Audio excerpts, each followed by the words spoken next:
Sachi Church Rascal. Hey, premachawe, hey, premachawe. Amize rubidubi dangu wanoti raso ndo sita langu. Kushaura ndo chipo changu chimkara ntoka. Hey, wanevo kifo ini kwando enda ndinoshika kushida kusashida.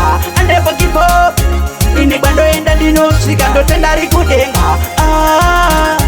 Ini kwando enda ndinoshika kushida kusashida. Anevo kifo ini kwando enda ndinoshika ndotenda rikudenga. Mukuru weteka vanonyara rasepa body feel no vakuya kuya segorite kunokumiu no garantiri mumachena vanka milimiu saka ngafasa sesa kuna ndakaruwa chiu ntokuchuna ferali wetuto pandakanoga bwana akafura to kunza triple cheesy not nice yeah.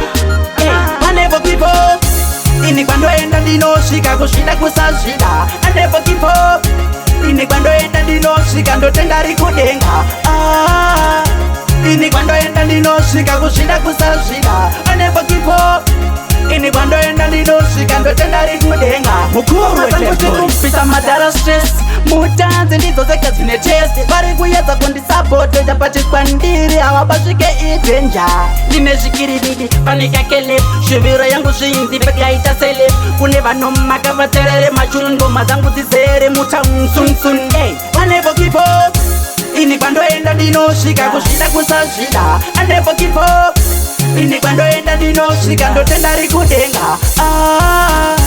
Ini kwando enda ndinosvika kuzvida kusazvida. Anevo kipo ini kwando enda ndinosvika ndotenda rikudenga. Mukuru weteka vanonyarara sepa body feel no vakuya kuya segorite kunokumiu no garantiri mumachena vanka milimiu saka ngafasa sesa kuna ndakaruwa chiu ntokuchuna ferali wetuto pandakanoga bwana akafura to kunza triple cheesy not nice yeah.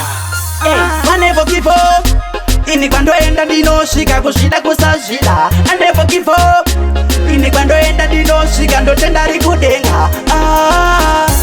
Ini kwando enda ndinoshika kuzvida kusazvida. Anevo kipo ini kwando enda ndinoshika ndotenda rikudenga. Mukuru weteritori